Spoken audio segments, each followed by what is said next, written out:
오늘 본문에서 바울은 내가 일꾼이 되었노라 라고 고백을 하고 있습니다. 그리고 아마도 이곳에 계시는 우리들도 이 고백을 할 수 있을 것 같습니다. 한번 같이 해볼까요? 내가 일꾼이 되었노라. 내가 일꾼이 되었노라. 목소리가 작은 것 같아요. 다시 내가 일꾼이 되었노라. 내가 일꾼이 되었노라. 우리가 MDB 신학을 공부하면서 정말 예수 그리스도의 복음을 위해서 살기로 한 우리들은 이 고백을 할 수 있을 듯 싶습니다. 정말로 일꾼이 되었으니까요. 그런데 질문을 던지고 싶은 게 있습니다. 왜 여러분들은 지금 이 자리에 계세요? 왜 우리가 여기서 공부를 하고 있죠? 왜 공부하고 있죠? 우리는 하나님께서 우리를 부르셨기 때문에 이곳에 있습니다. 바울도 마찬가지로 하나님께서 바울을 부르셨기 때문에 자리에 있는데요. 오늘 본문 뒷구절인 8절과 9절입니다.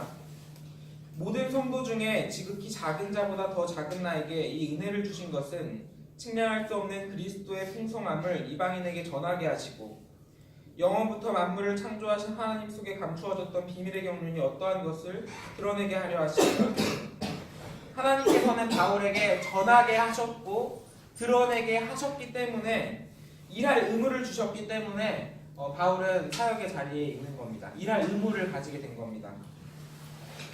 그런데 혹시 바울의 의도와는 다르게 바울이 하고 싶지 않았는데 하고 있는 건 아니었을까요? 하나님께서 억지로 시켜서 하는 건 아니었을까요? 혹시 이 말은 어떻게 느껴지세요?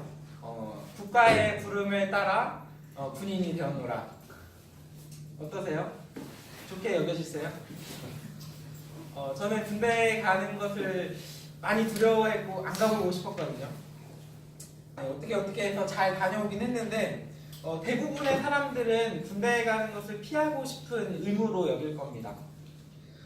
그런데 바울은 하나님께서 주신 이 의무를 긍정적으로 여깁니다. 하나님의 은혜의 선물을 따라 내가 일꾼이 되었노라. 은혜의 선물이라는 그 긍정적인 수식을 더하면서 좋은 의미로 이야기하고 있습니다. 바울은 일꾼이 된 것이 좋은 겁니다. 그러면 바울은 어떻게 이것을 좋게 여길 수 있었을까요? 세상에서는 보통 직업의 귀천을 따질 때 이런 것들을 가지고 따집니다.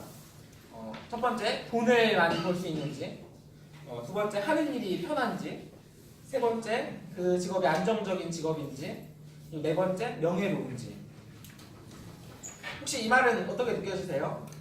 변호사 고시를 패스해서 변호사가 되었노라. 이 말은 좋게 여겨지세요?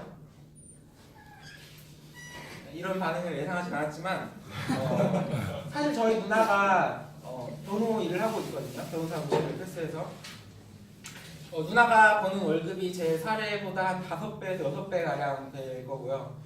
하는 일도 많이 좋은 것 같습니다. 사람들이 피하는 3D 업종도 아닌 것 같고 육아휴직 같은 것도 필요 없고 그냥 일을 그만뒀다 다시 시작하면 그냥 일을 할 수 있습니다.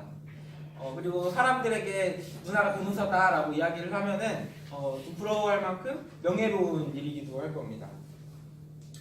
하지만 우리들 일꾼들은 아닙니다. 딱히 돈을 많이 벌지도 못하고 이직률도 굉장히 높아서 안정적이지도 못한 것 같고 몸은 좀 편할지 모르지만 나머지 모든 것이 그렇게 편하지 못한 것 같고 사람들이 사회적으로 딱히 부러워하지도 않습니다. 우리 기독교 사회 교회에서라도 명예로우면 다행일 것 같아요. 바울도 마찬가지였습니다. 바울은 감옥에서 오늘 에베소서를 작성하였고 신분적으로는 사회적으로 명예가 전혀 없는 겁니다. 천막 만드는 일을 따로 해서 돈을 벌어야 했습니다. 우리보다 힘들면 힘들지 편해 보이지는 않습니다. 불안정의 끝에서 로마에서 처형당해서 죽음을 맞이할 만큼 바울은 안정과 평안과는 정반대에 있습니다. 그런데 바울은 하나님의 일꾼이 된 것을 어떻게 긍정적으로 여길 수 있었을까요? 바울은 또 오늘 이렇게 고백을 합니다. 그의 능력이 역사하시는 대로 내게 주신 하나님의 은혜의 선물을 따라 내가 일꾼이 되었노라. 바울은 하나님의 능력이 역사하셔서 주어진 은혜의 선물로 일꾼이 되었습니다. 그의 능력이 역사하심은 좁게는 바울 개인에게 주어진 은혜입니다. 예수님께서 바울에게 직접 나타나셔서 말씀하셨고 말씀을 전하라고 스스로 증거하셨고 하나님의 아들임을 알려주셨습니다. 그것이 그의 능력이 역사하심입니다. 그리고 그의 능력의 역사하심을 넓게 보자면 온 인류에게 주신 은혜입니다. 예수님께서 십자가에서 죽으셔서 모든 사람들을 위해서 죄를 대신하셨고 부활하심으로 확신할 수 있게 하신 것, 그리고 그것을 모든 사람들에게 알게 하신 것, 그것이 그의 능력이 역사하심입니다. 모든 인류에게 주어진 역사하심입니다. 좁게는 바울 개인에게, 넓게는 온 인류에게 그의 능력이 역사하심을 알게 하셔서 하나님의 살아계심과 믿는 자를 구원하신다는 하나님의 계획을 알게 하신 것입니다. 이 세상에서 돈도 얻을 수 없고 명예도 얻을 수 없고 어떻게 보면 불안정적이지만 구원이라는 세상 끝날에 절대적인 평화와 안정을 믿기 때문에 하나님의 일꾼이 된 것을 긍정적으로 여길 수 있었던 겁니다. 그리고 최종적으로 바울은 복음을 위하여 일꾼이 되었습니다. 아니, 원문을 보면은 복음이라는 주어로 묶여서 수동태로서 복음이 바울로 일꾼 되게 하였습니다. 바울은 이렇게 생각할 수도 있었습니다. 그의 능력이 역사하심을 두고 나는 알아서 너무 좋다. 나는 구원받았다. 나는 이렇게 하나님을 믿고 끝까지 살다가 하나님 나라에 가야지 라고 생각할 수도 있었는데 하나님의 일꾼으로서 복음을 위하여 평생을 살게 됩니다. 왜냐하면 복음이 바울로 일꾼 되게 하였기 때문입니다. 바울은 복음의 강력함에 붙잡혔고 복음 전하는 일꾼으로 살아가도록 하나님의 뜻을 전하면서 살아가도록 사랑의 마음을 하나님께서는 주시는 것입니다.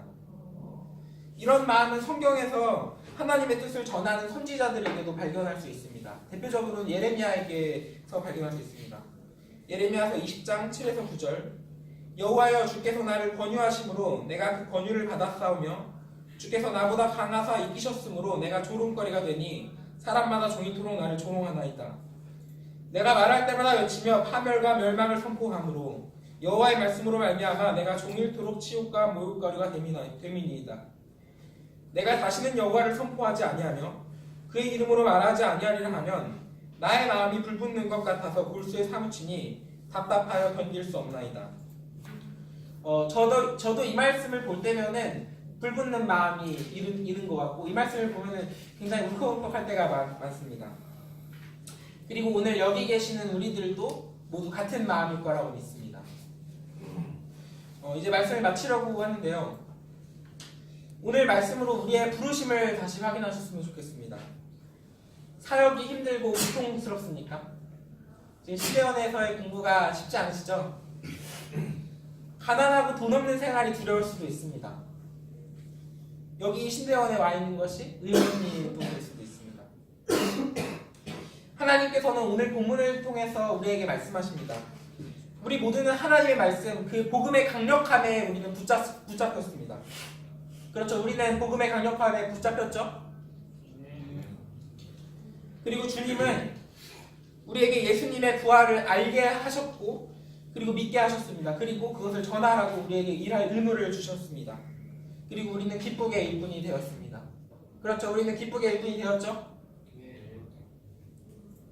그리고 주님은 인생에서 우리에게 환난과 두려움이 있더라도 우리는 그 모든 것을 이길 수 있게 하십니다. 우리를 영광으로 이끄실 겁니다. 에베소 3장 13절 그러므로 너희에게 구하노니 너희를 위한 나의 여러 환난에 대하여 낙심하지 말라. 이는 너희의 영광이니라. 세상의 환난은 우리를 두렵게 하지 못하고 우리는 이겨낼 수 있습니다. 우리에게 비밀의 경륜을 알려주신 하나님께 감사하시면 좋겠습니다. 그럼 다시 한번 목소리를 내면서 따라했으면 좋겠습니다. 내가 일꾼이 되었노라. 내가 일꾼이 되었노라. 내가 일꾼이 되었노라. 내가 일꾼이 되었노라. 우리의 사역에 어려움과 힘듦이 있을지라도 오늘 말씀을 꼭 기억하시고 묵상하시면서 다시 새 힘 얻는 우리들 되기를 간절히 소망합니다. 기도하시겠습니다.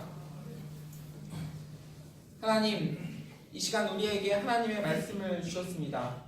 우리에게 일할 의무를 주셨고 우리는 기쁨으로 그것을 따라갑니다. 주님, 끝까지 하나님의 소망을 놓지 않고 살아갈 수 있는 우리 전도사님들 될 수 있도록 도와주시옵소서. 예수님의 이름으로 기도드립니다.